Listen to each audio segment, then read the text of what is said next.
Well, you don't want to talk about pain. Nobody wants to talk about pain, having it, I guess you want to talk about not having pain, but when you want to start talking about not having pain, my friends over at NexGen are the ones to talk to. Dr. Bourgeois, Dr. Breedemeyer, thanks for being here. Thanks for having us. So let's talk about knee pain.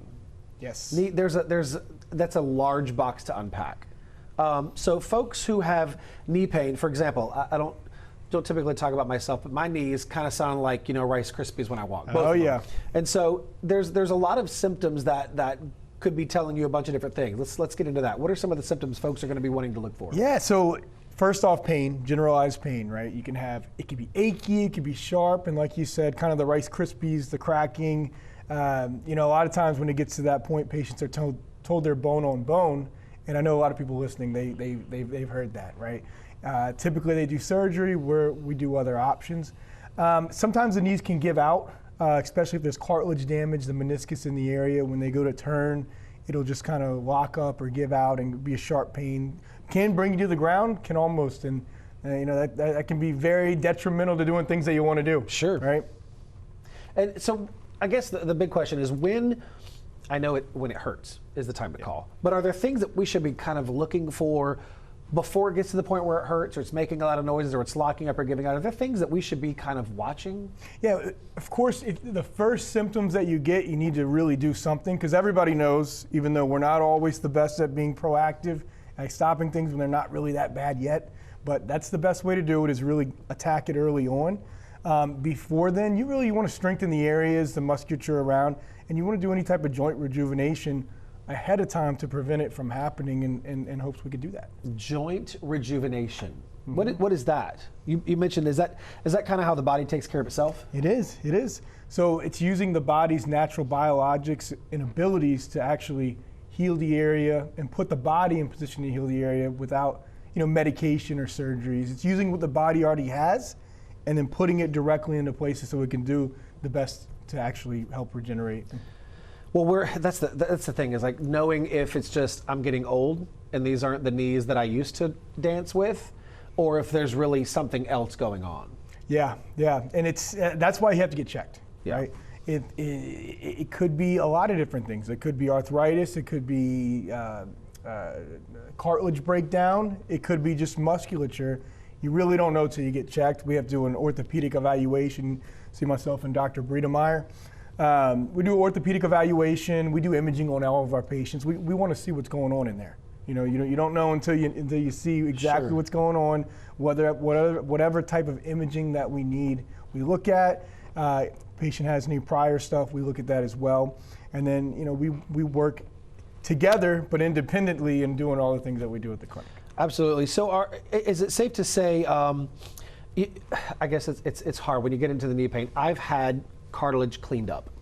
Okay. And that just doing that for me is it's difficult for a week or two afterwards. And then we start talking about surgery. Are there ways to fix things before having to cut somebody open? Well, here's the thing. When you get cut open and they clean cartilage out, all of that, it creates scar tissue in the area. Okay, that's a fact. It'll create scar tissue, which can cause more pain in the area. Also, they've had some studies showing that whenever they do that, they clean the cartilage in the area, it actually accelerates arthritis in the area. So even if you get some relief now, later down the road, it could cause issues.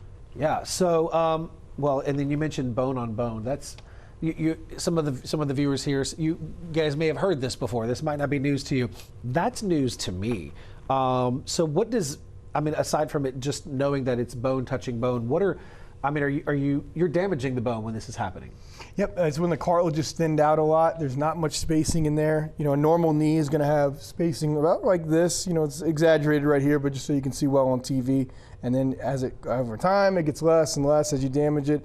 And now you have it grinding right here, and that can cause a lot of pain. Anybody who has that watching will know when they go to bend it, just kind of.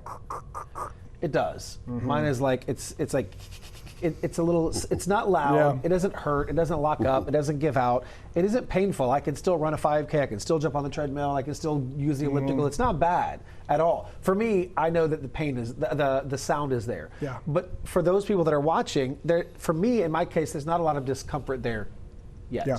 Exactly, and that's why you want to get ahead of it. Hopefully you never have it, right? Any serious discomfort in the area, but the people who do, it can be really detrimental, like we were talking about earlier. I mean, walking on the beach, go to I hear grandkids baseball or football or basketball games, they can't even go because they can't get up in the bleachers. Right. Things that are simple to you now, you don't want to get to where it's not a simple thing as you get older, right? Sure. And that's one of the things. Anytime you have arthritis or a cartilage breakdown, those things only get worse with time, right? You know, everybody's different on how quickly it can get worse, but you know, once there's damage to the area, it typically progresses. And then more trauma. And then more trauma, more life, and then also you're getting older, right? So your body's natural cells and biologics, your growth factors, your natural stem cells in your body, everything it diminishes within time. And so that's why we use your body's natural healing components to help rejuvenate. Well, I think we may have convinced some folks that they have to have a conversation about this. What is your approach? What is the first step? If someone decides to call in and get a consultation, how do you begin the process for them? Well, before they come in, we want to make sure that in respect for our time and their time, we want to make sure that they're potentially a good candidate before they even come. Sure. So we'll do a phone consultation. It's free. It's a free phone consultation. They talk. We get some information to see if, okay, this is somebody that we do need to see in the clinic, or if they need to go somewhere else. So we'll direct you where you need to be to help out with your condition. If you are somebody who needs to come into the clinic, that's when we'll both assess. We'll do orthopedic and or neurological evaluations depending on what's presenting, order any other testing that is needed if necessary. And then from there, we'll determine what the treatment plan is if they're a candidate. Everybody's not a candidate, and that's why I really like to stress that it's so important to just come on in. Come on in, because if you wait too long, you could get yourself in a position where you got to get surgery. Sure. And you don't want to be there. We have patients that have, been in pain 10, 15 years, and we've been able to do some amazing things with them. And then there's other ones that we have to refer out. Yeah. And the first phone call is no charge. It's free. Yeah. Free phone call. Free phone call. Get the information. We want to educate and give as much information as humanly possible so everybody's comfortable. You get in. We always encourage family members to come, so all the information is not lost in translation, sure. Right? And then and if they're a good candidate, we'll go over that whole care plan with them on what we need to do, and then we'll get them started.